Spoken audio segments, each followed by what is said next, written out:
Statistically, flying is the safest form of travel available. That is, of course, unless you fly out of one of the following 10 airports. These are the most dangerous airports on the planet, and we can't fathom how any government would even consider letting them stay in business. If you want to fly into Bhutan, you only have one choice. Barra Airport is the only airport in the entire country, and it's also one of the most harrowing on the planet. Landing there is literally a life or death experience.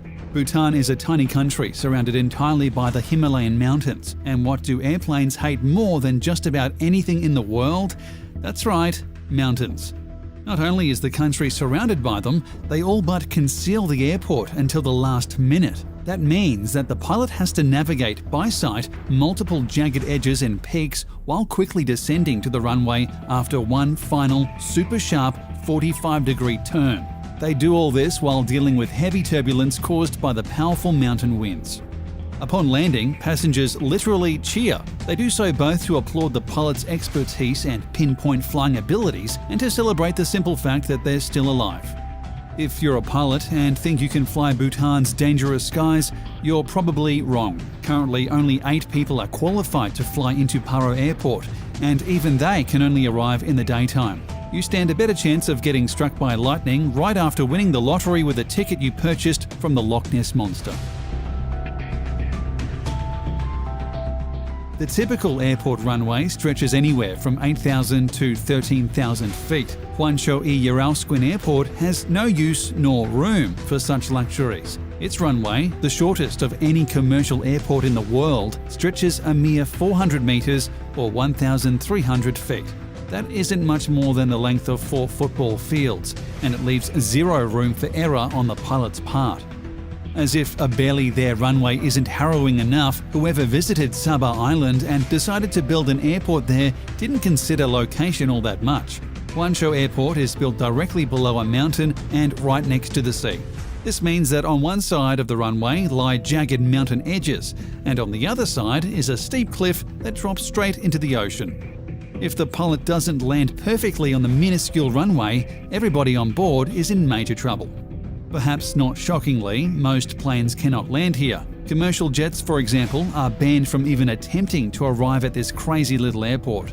The Netherlands Antilles Civil Aviation Authority does, however, allow regional propeller aircraft to land there, as long as they sign the proper waivers. The Dutch are not interested in being responsible should a pilot sneeze at the wrong time and steer their plane straight into the water. If you're wealthy enough to vacation at the super exclusive Chevelle ski resort in the French Alps, you get a crazy, dangerous airport all to yourself. Chevelle Airport features another super short runway, which stretches a mere 1,722 feet. Oh, and it drops off into a steep cliff, meaning if the pilot doesn't gather enough speed while racing down the runway for takeoff, the plane's liable to go careening into the water like Wile E. Coyote realizing he had just run off a cliff. Landing isn't any easier. For one thing, an imperfect landing would mean either a watery fate or a fiery crash into a tower or even the airport itself. But in addition, the runway actually dips downward. It only dips to an 18.6% angle, but most pilots are trained to deal with straight runways that don't dip or droop in any way. To fly in or out of Chevelle Airport, a pilot needs to listen to Yoda and unlearn what they have learned. Oh, and when you're in the air, there's the slight issue of the Alps themselves. Instruments are useless due to the impaired sight, meaning pilots must fly around the mountains by sight and without instructions from ground control. The only direction they get is to not fly around the airport due to those pesky Alps. In short, the pilot better figure out where the runway is and how best to land there, or a whole bunch of wealthy skiers are going to be awful sore or awful dead. Either one. In 2010, the History Channel ranked the most dangerous airports in the world over a 20-year period.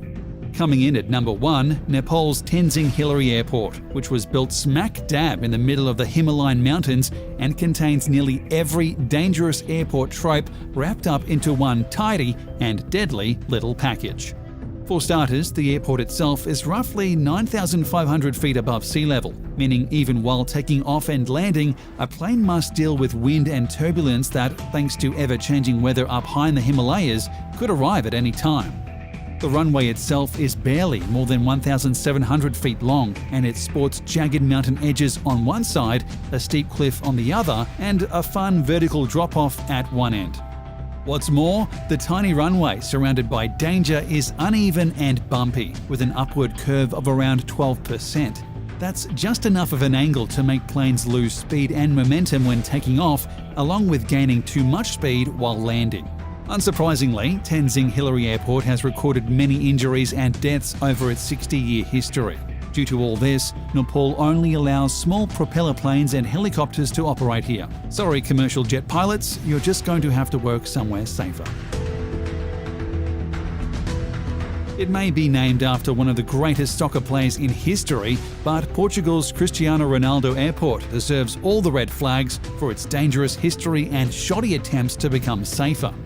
Originally, the runway at Ronaldo was 5,249 feet long, far from the shortest runway ever, but also much shorter than most. This resulted in tragedy in 1977 when a pilot mistimed their landing, fell off the runway, and crashed into a beach right below it. Over 160 people died, forcing the airport to drastically enlarge their runway and ensure passengers' safety. They kind of did that. The runway is certainly larger now, at over 9,100 feet, but the jury's out on whether it's safer since the new construction is literally supported on columns. The airport erected 180 columns, some right over the ocean, and built their runway extension right on top. These columns endure severe stress upon each landing, and the planes themselves often have to deal with strong crosswinds coming from the Atlantic Ocean. Nobody has died since 1977, but that might only be because they've cancelled many flights thanks to the windy weather. Better safe than sorry, after all.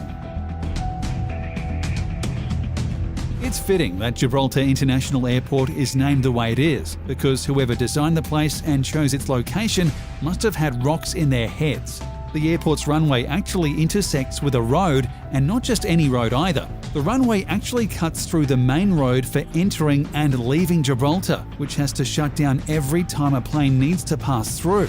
It's like make way for ducklings, only far less cute and way more aggravating. Constantly closing down a busy border road has, understandably, led to massive traffic jams and the demand for a tunnel that would let people drive under the runway. Gibraltar has begun construction of the tunnel, but thanks to red tape and other needless delays, it's still not complete. As a result, if you're looking to enter or leave the territory, your only route remains a road that could, at any time, stop everything so a plane can fly through. The airport isn't much fun for pilots either. Thanks to the nearby Rock of Gibraltar and Bay of Algeciras, turbulence and strong wind shears are the order of the day, nearly every day.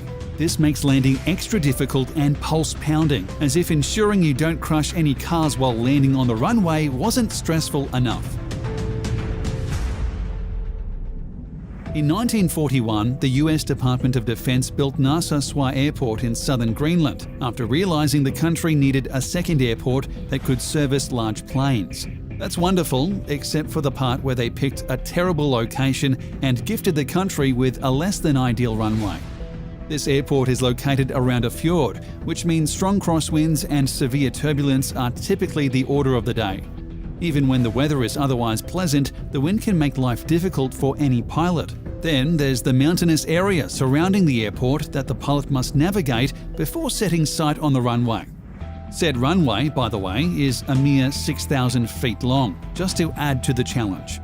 If that isn't enough to tax even the most skilled of pilots, there's also an active volcano nearby.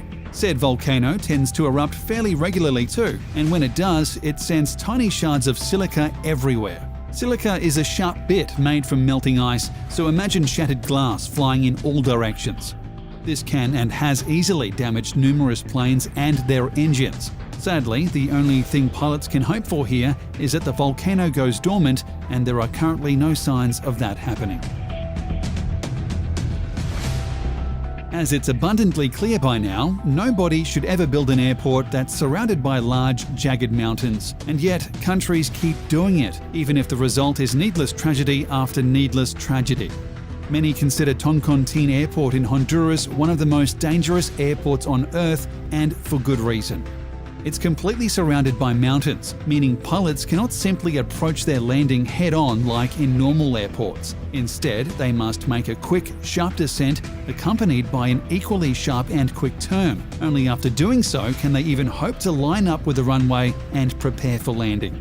Many pilots have failed this task at the cost of lives. The first major accident occurred in 1989 when a plane crashed into a mountainside while attempting its descent. All 132 people on board died. Since then, at least 5 planes, and possibly more, have also crashed into the mountains or the runway itself. These numerous crashes have finally convinced Honduras to do something about this airport. The country has made numerous efforts to build a new, safer airport in nearby Palmarola. Once this happens, only small aircraft and small domestic flights will be permitted to land at Tonkin Tene, and even they would likely rather not. Chances are you've seen pictures of planes arriving at Princess Juliana International Airport in St. Martin.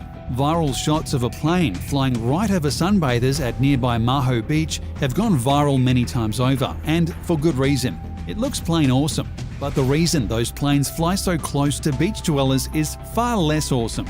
Princess Juliana's namesake airport is actually pretty dangerous. With a short runway, just 7,500 feet, pilots have to touch down as early as humanly possible, which translates to low-flying aircraft that look like they're buzzing right over the heads of Maho Beach residents.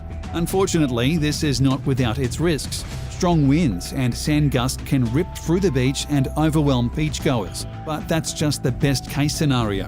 In the worst case, this landing pattern can take lives. In 2017, a woman was too close to a landing plane and wound up consumed by jet blasts. This unfortunately cost her life. While such things don't happen often, thankfully, it's still a reality and makes those cool Instagram shots seem just a little bit less fun. Scotland's tiny little Barra Airport completely redefines what an airport is, though perhaps not for the better.